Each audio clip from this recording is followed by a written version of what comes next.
Hello. If this video found you, it's no accident. There's a reason, there's a rhyme. Trust yourself. Come hang out. A few signs just to do a little temperature check to see if this message is for you. A white falcon. Right before I hit record, there was this beautiful white falcon in the sky. I also saw thunder. So thunder could be a beautiful sign for you. The hues of blue colors, all different shapes and sizes, but maybe that's also something. Seeing different shapes. Um, what else? I like to start the video just with a few signs so you know if this is for you. And also just trusting that the magnetic energy here. Do you feel safe when you hear my voice? Do you feel seen? Do you feel curious? If so, stay tuned, stay tuned. We have a beautiful message. My name is Mystic Maya, by the way. That was 111 as I said that, so that could also be a sign for you. Angelic numbers, maybe you're opening up to that side of yourself, the spiritual growth, or maybe you're just so in tune, you know you are a mystic. You see all the angelic numbers all day, every day, and you're like, I feel like a computer. So just knowing that. There was one more sign that really came through. Oh, if you're feeling super dehydrated lately, you're drinking water, you're drinking a ton of water, but you're still so dehydrated, this is for you. I'm drinking coffee right now, which I probably should stop, right? But because I'm feeling that as well. Just there's never enough water in my system. That could also mean that you're really doing a big energetic purge right now. You're recalibrating. All right, let's hop into the message. I like to just wait a little bit so whoever this is for, it really finds them.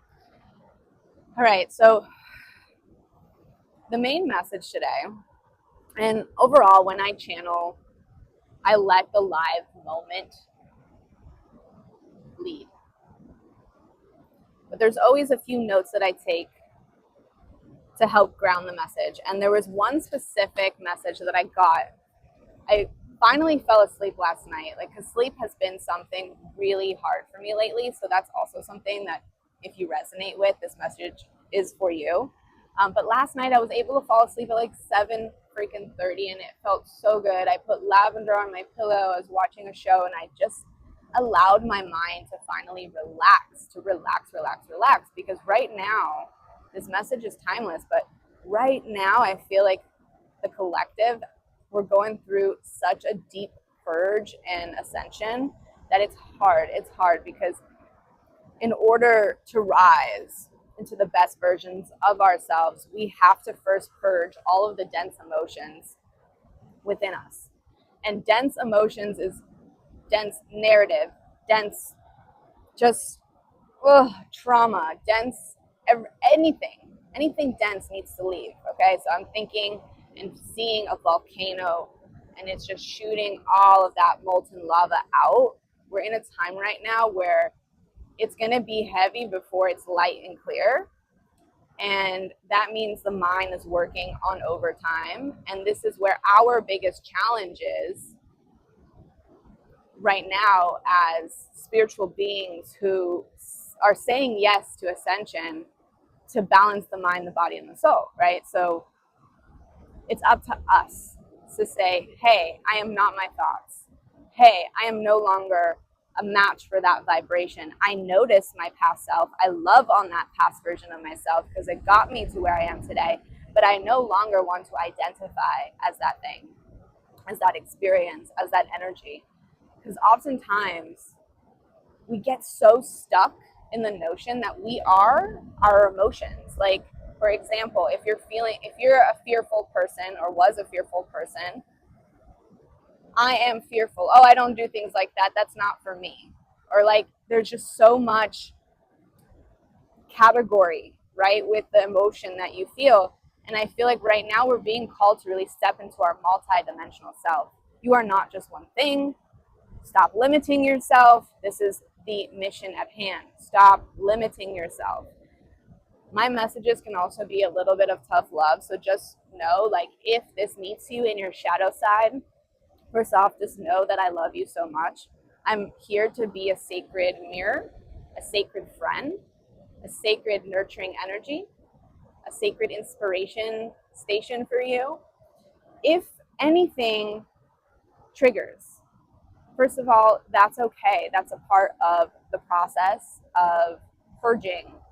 So we're going off topic a little bit, but I trust that everything will kind of circle back to each other because I wanted to tell you kind of the notes. But if, let's say, you are feeling triggered by anything I say in this message, any other messages in the future, here's a point of view that I want you to sit with for a second. Notice it. Notice what words, maybe it's my tone. What about the message is triggering, right? Is it the delivery? Is it the actual concept? And ask yourself, where in the body is this trigger living?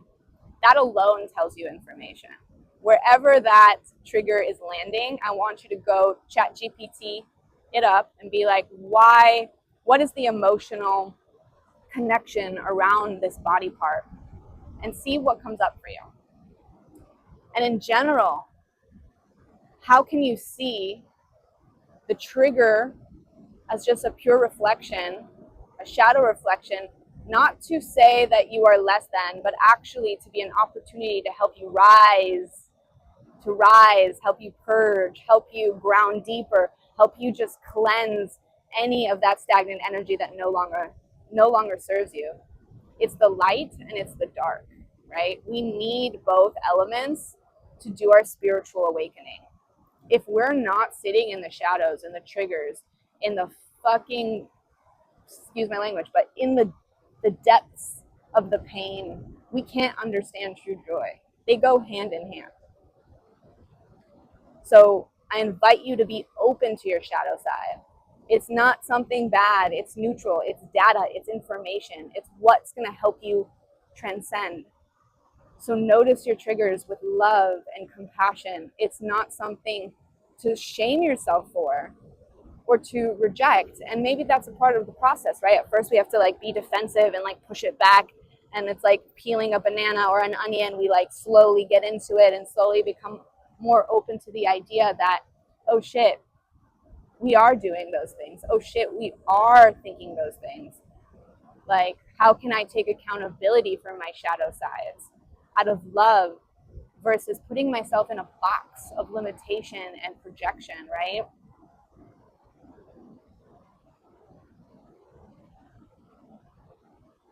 Because our shadows really are information, okay? So the next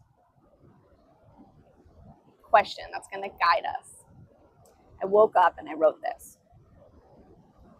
You don't go seeking answers to what you know and believe is yours. You don't go seeking answers to what you know and believe is yours. So what comes up when I ask this question is the element of divine timing, is the element of trust. So many of us have been taught to second guess our intuition. But now you are being called to trust your body. Your body knows, your body and your heart knows before the mind can comprehend what's going on. 9/11, as I said that. So right now, I invite you to be curious with your body for the rest of the week or whenever this video is meeting you, for the rest of the day, the rest of the week. Start to observe when you're making decisions in your life, what is your body saying first? Then ask your mind. And the body and the heart work together. Did you guys see that? That was confirmation. Oftentimes when I personally am making a decision, I too get stuck in like what is right, what is wrong, the logic of it, the safety of, the lack mentality of safety, right? Because the thing is, we're always provided for. We truly are always provided for, but it's up to us to believe in what we can't see as the awakened ones, as the chosen ones, 1010, as the mystics, as the light hunters. You are a light hunter if you're here. You are a light hunter. Light hunters are the bridge keepers between the heavens and the earth. We see infinite potential between the light and the dark. In that gray area lives the quantum field where infinite possibilities can exist. And what determines the outcome is our frequency. Our frequency determines the outcome of our reality.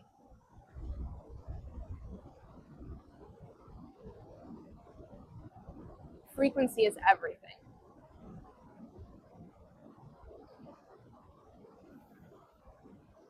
I'm just looking down at the cards real quick.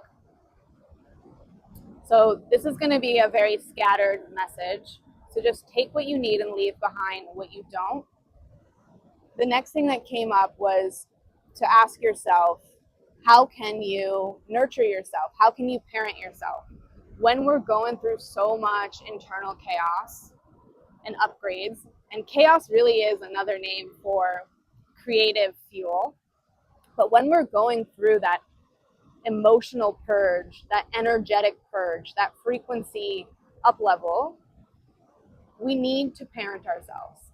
We must. It's the only way to really be grounded. And that can look like asking yourself a million times a day, what do I need right now? What does my inner child need right now? How can I nourish myself? How can I ground myself? And if you're finding yourself spiraling or unable to make a decision or just everything feels overwhelming, take a moment, take a breath, zoom out for a second. 12-12 as I say that. Allow yourself to zoom out. Taking a 10-minute break, even when you have to do all these things, is your birthright. It's actually going to be like a slingshot that will guide you more in alignment. Taking that 10-minute break, taking that 30-minute break, just to pause, to breathe, will catapult you to where you need to be. But from a place of grounded energy instead of scattered energy. So right now, you're being asked to nurture yourself, to love yourself, to take that extra pause. It's okay. It is safe to go slow. We have here a little bug, see?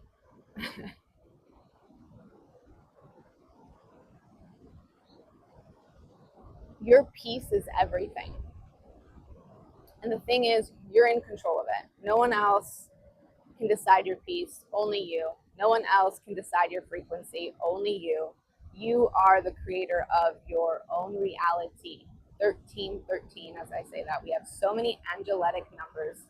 Please go research with our friendly chat what those mean if they feel in alignment for you, okay? Because there's always a message with the angelic numbers. Another thing that's coming up is enchantment. And that goes hand in hand with taking a break. Play is productive.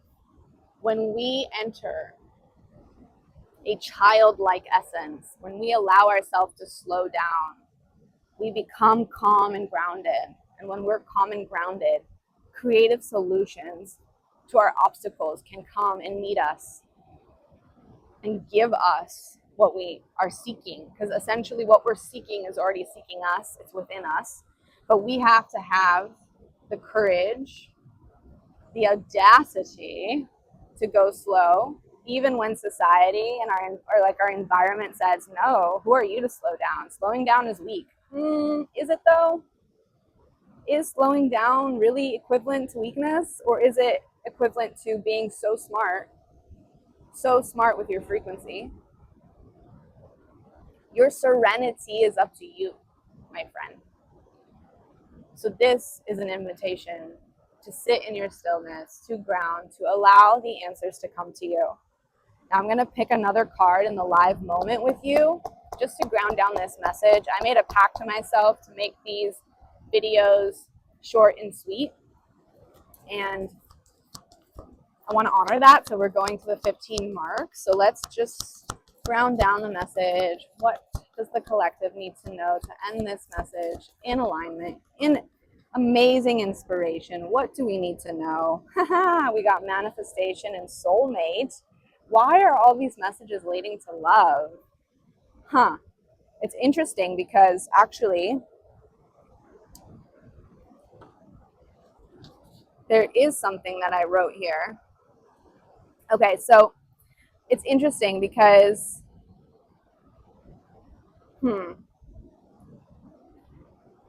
this is what comes up when I think about love. I also think about this, like, trust your path. If you knew you would be supported, what would you do? If you knew that you just had to be in a receptive energy, that you did not have to control the outcome, what would you do with your time, with your energy? If you knew that your soulmate will find you, you don't have to do shit. You don't got to do nothing except trust your path. Let go of control. Trust your path. Trust the door is being created. It's already created. You're already walking through it. The love that you seek, it's already here. But it starts within. And that's the thing. It's like we're always thinking that love is this external validation, this external source, but it's not. It starts first right here. So this card is an invitation to love thyself first. So you can have divine union. Divine union first starts with self-love. And that's kind of like the energy here is like, what would happen if you allowed yourself to walk throughout the day knowing that you give people the gift of self-love, reflection, truth, permission to feel. So if you're here, you're an empath, you're a lover at heart, you lead with the heart, you give. You probably have a shadow side where you think you're too much. Let me tell you, you are not too much because you are the gift, right? You being honest with your heart is the gift to the world. Every person that you meet, even all of the, people that come into your life. I'm thinking of the dating pool, right? Like sometimes when you're dating, it's just like, it's flustering because that's not the one, that's not the one, that's not the one. And it's just, it gets to become this ping pong of like, oh my God, what is it? What is it? What is it? But how can we remind ourselves that each person that steps into our life is a portal of reflection? And just as they give you data about yourself, right? It's always, I really believe dating, business, anything in our life is a reflection of ourselves.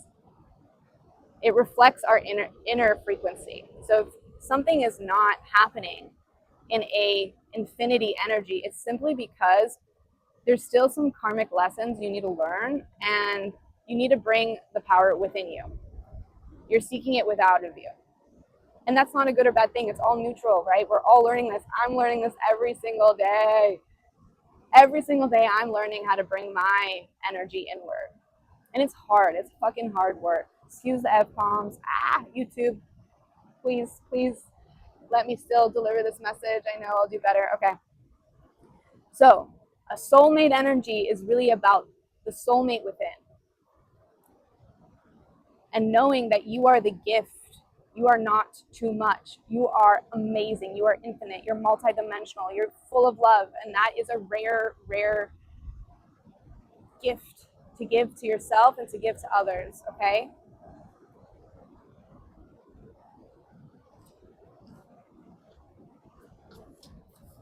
It's what we think about ourselves that determines our frequency. Our frequency allows us to attract, co-create, and experience. So coming back to your internal frequency. A leaf just fell.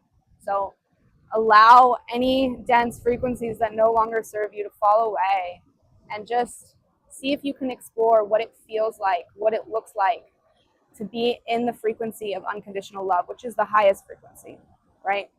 I don't want to say that's the goal because I believe life is just so multidimensional. There's not just one goal, there's so many goals happening all at the same time. But for the sake of just making it very linear, The goal at hand is to reach unconditional love, because that is life. Unconditional love, unconditional light, unconditional infinite possibilities. All right, we're going to end, and we're going to end with just a breath and a prayer. So wherever this video is finding you, just take a deep breath with me, in through the nose,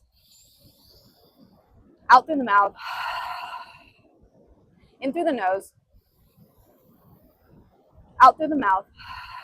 Last time, in through the nose, out through the mouth, letting something go, an audible sound, feeling yourself grounded into the earth, opening up your heart, opening up every chakra to be in its infinite potential, opening up your crown, your lotus flower on the top of your head, so you can receive inspiration, so you can receive downloads, so you can receive clear direction. Everything that you want is right here, already here. You just got to claim it with your frequency. You are the frequency of unconditional love. We're going to end by saying that. I am the frequency of unconditional love. All right. Bye for now. I'll see you tomorrow. Take what you need, leave behind what you don't, as always. I love you.